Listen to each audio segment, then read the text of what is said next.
राम से रावण ने कौन सा विचित्र दक्षिणा मांगी।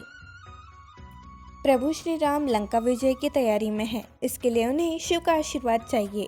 शिवलिंग स्थापना में कर्मकांड के लिए प्रभु राम को एक आचार्य को आवश्यकता है। ऐसा आचार्य जो शैव वैष्णव दोनों ही परंपराओं से पूर्ण अवगत हो। अपनी आवश्यकता के भलराज जामवंत से बताते हैं। जामवंत का उत्तर था कि प्रभु, इस समुद्र तट के जंगल में सिर्फ पेड़, जानवर और आदिवासी हैं।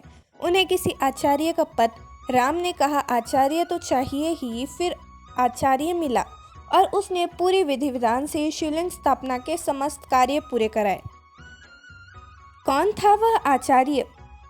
भगवान श्री राम ने रामेश्वरम में जब शिवलिंग की स्थापना की, तब आचार्यत्व के लिए रावण को निमंत्रण किया।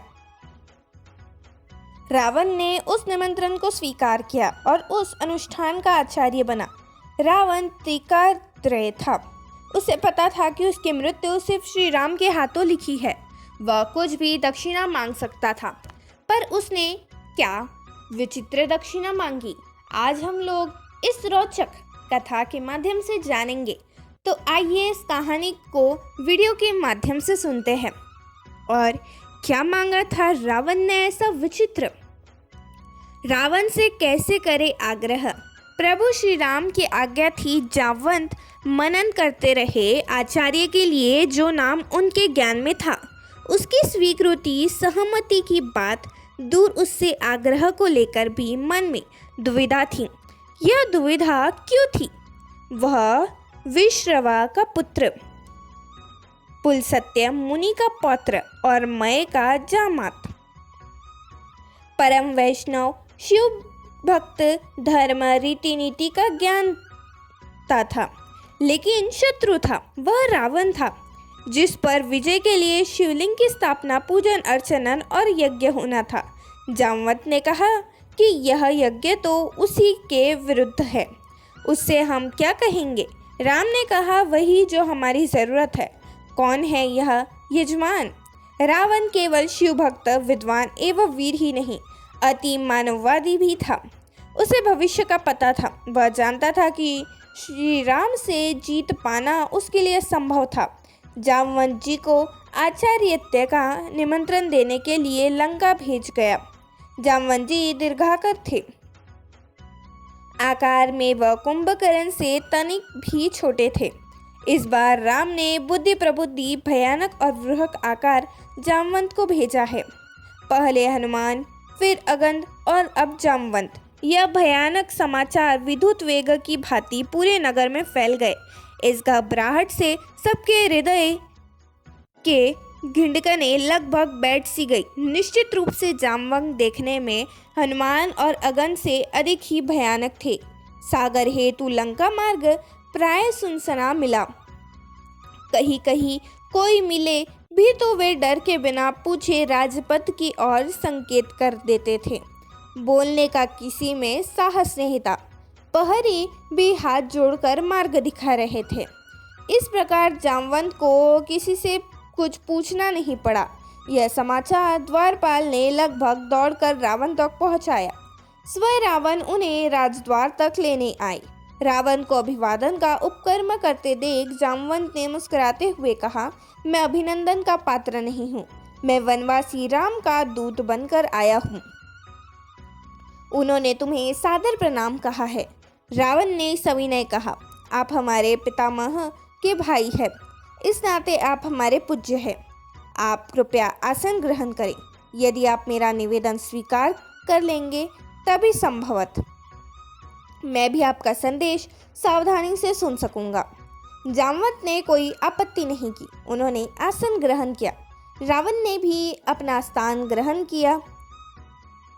तदुपरांत जामवंत ने पुनः सुनाया कि मैं वनवासी राम ने तुम्हें प्रणाम कहा है। वे सागर सेतु निर्माण उपरांत अब यथाशीघ्र महेश लिंग विग्रह की स्थापना करना चाहते हैं। इस अनुष्ठान को संपन्न कराने के लिए उन्होंने ब्राह्मण, वैद्य और शिव रावण को आचार्य पद पर विरना करने की इच्छा प्रकट की है। मैं उनकी ओर से आपको निमंत्रण करने आया हूँ। प्रणाम प्रतिक्रिया अभिव्यक्ति उपरांत रावण ने मुस्कुरान भरे स्वर में पूछ ही लिया कि क्या राम द्वारा महेशलिंग विंग स्थापन लंका विजय कामना से किया जा रहा है? बिल्कुल ठीक। श्री राम की महेश्वर के चरणों में पूर्ण भक्ति है। हस्त आंखें तरेरते हुए युवराजा, अत्यंत दुष्णता, नितांत निर्जलता। लंकेश्वर ऐसा प्रस्ताव कभी भी स्वीकार नहीं करेंगे मातुल। तुम्हें कितने मध्यस्थता करने को कहा? लंकेश ने कठोर स्वर में फटकार दिया। जीवन में प्रथम बार किसी ने रावण को ब्राह्मण माना है और आचार्य बनने योग्य जाना है। क्या रावण इतना अधिक मूर्ख कहलाना चाहेगा कि वह भारतवर्ष के प्रथम प्रशंसित महर्षि पुलस्त्य के सगे भाई महर्षि वशिष्ठ के यजमान का आमंत्रण और अपने आराध्य की स्थापना हेतु अर्चना पत्र स्वीकार कर दिया?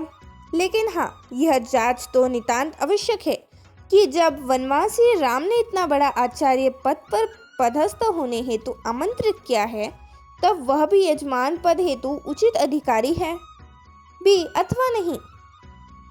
जामवत जी, आप जानते ही है कि त्रिभुवन विजयी अपने इस शत्रु की लंकापुरी में आप पधारे हैं।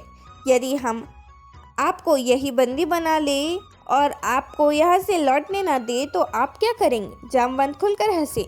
मुझे निरुद्ध करने की शक्ति समस्त लंका के दावनों के संयुक्त प्रयास में नहीं है, किंतु मुझसे किसी भी प्रकार की कोई विद्वता प्रकट करने की न तो अनुमति है और न ही आवश्यकता। ध्यान रहे, मैं अभी एक ऐसे उपकरण के साथ यहाँ विद्वान हुआ हूँ जिसके माध्यम से धनुधारी लक्ष्मण यह दृश्यता स्पष्ट रूप से देख सुन रहे हैं। जब मैं वहां से चलने लगा था तभी धनुव्रीह लक्ष्मण विरासन में बैठे हुए हैं।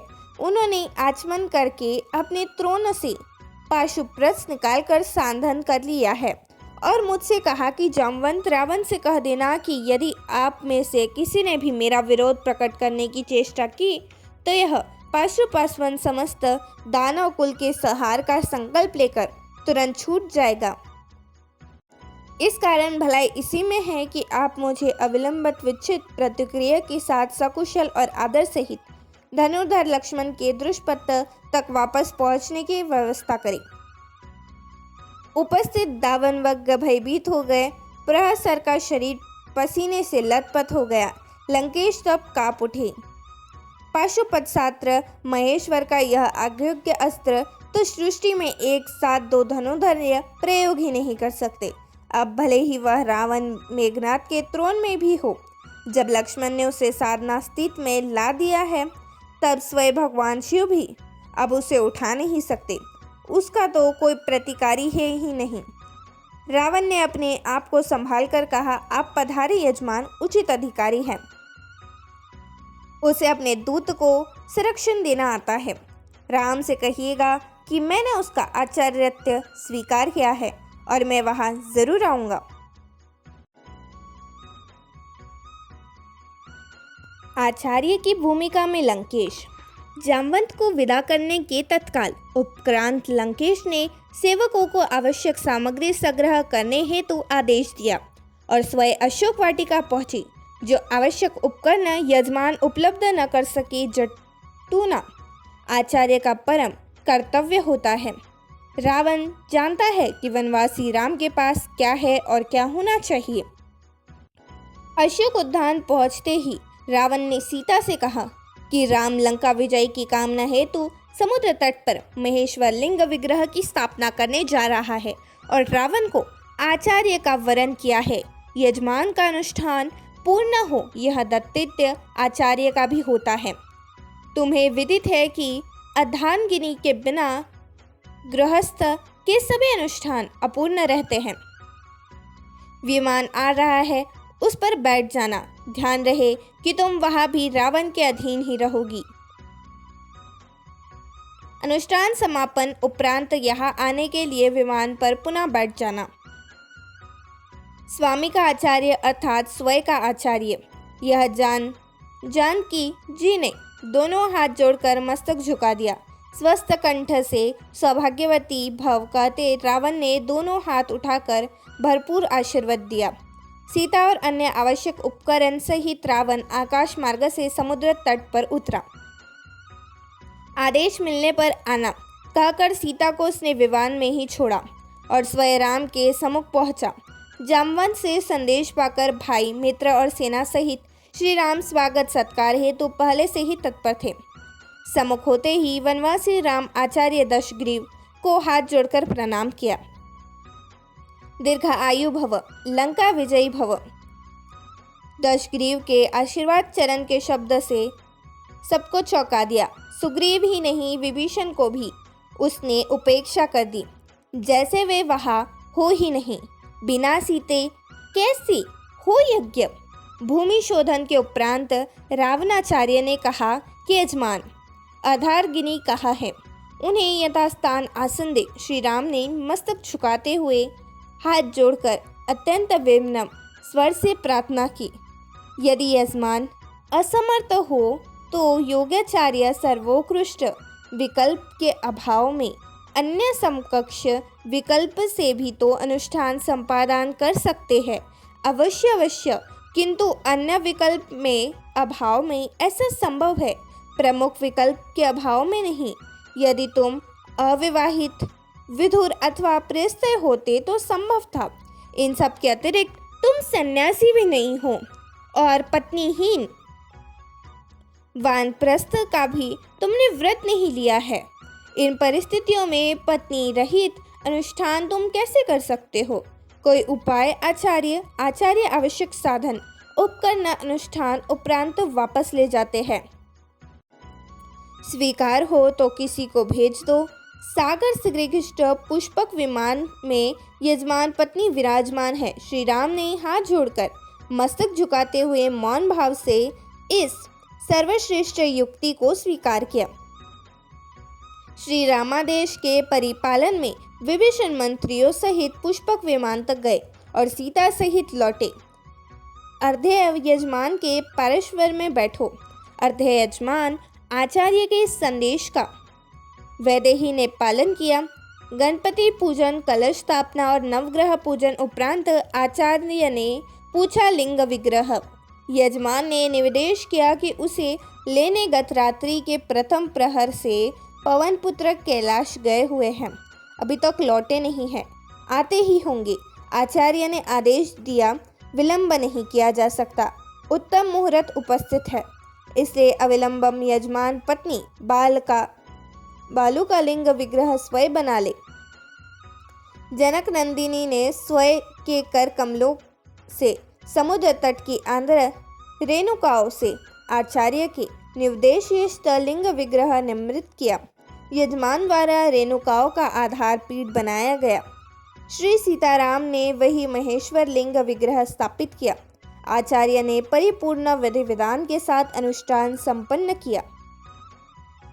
श्री राम से रावण ने कौन सी विचित्र दक्षिणा मांगी? अब आती है बारी आचार्य की। दक्षिणा की। राम ने पूछा, आपकी दक्षिणा? पुनः एक बार सभी को चौंकाया आचार्य के शब्दों ने। घबराओ नहीं यजमान, स्वर्णपुरी के स्वामी की दक्षिणा संपत्ति नहीं हो सकती। आचार्य जानते हैं कि उनका यजमान वर्तमान में वनवासी है, लेकिन फिर भी राम अपने आचार्य की जो भी मांग हो उसे पूर्ण करने की प्रतिज्ञा करता है। आचार्य जब मृत्युशय्या ग्रहण करे तब यजमान सम्मुख उपस्थित रहे। आचार्य ने अपनी दक्षिणा मांगी। ऐसा ही होगा आचार्य, यजमान ने वचन दिया और समय आने पर निभाया भी। रघुकुल रीति सदा चली आई है, प्राण जाई पर वचन न जाई। यह दृश्य वार्ता देख सुनकर सभी ने उपस्थित समस्त जन समुदाय के नयन भी राम प्रेमाश्रुल से भर गए। सभी ने एक साथ एक स्वर से सच्ची श्रद्धा के साथ एक अद्भुत आचार्य को प्रणाम किया। रावण जैसे भविष्य दृश्य ने जो दक्षिणा मांगी, उससे बड़ी दक्षिणा क्या हो सकती है? जो रावण यज्ञ कार्य पूरा करने हेतु राम की बंदी पत्नी को शत्रु के समक्ष प्रस्तुत कर सकता है, वह राम से लौट जाने की दक्षिणा कैसे मांग सकता है? बहुत कुछ हो सकता था, काश राम को वनवास न होता, काश सीता वन न जाती, किंतु ये धरती तो है ही पाप भुगतने वालों के लिए, और जो यहाँ आया है उसे अपने पाप भुगतने होंगे। और इसलिए रावण जैसा पापी लंका का स्वामी तो हो सकता है, देवलोक का नहीं। रामेश्वरम देवस्थान में लिखा हुआ है कि इस ज्योतिर्लिंग की स्थापना श्री राम ने रावण का द्वारा करवाई थी।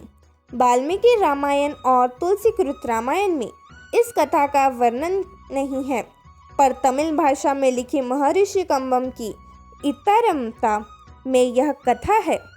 दोस्तों, वीडियो अच्छी लगी हो तो इस वीडियो को लाइक और चैनल को सब्सक्राइब ज़रूर करें। जय श्री सीताराम।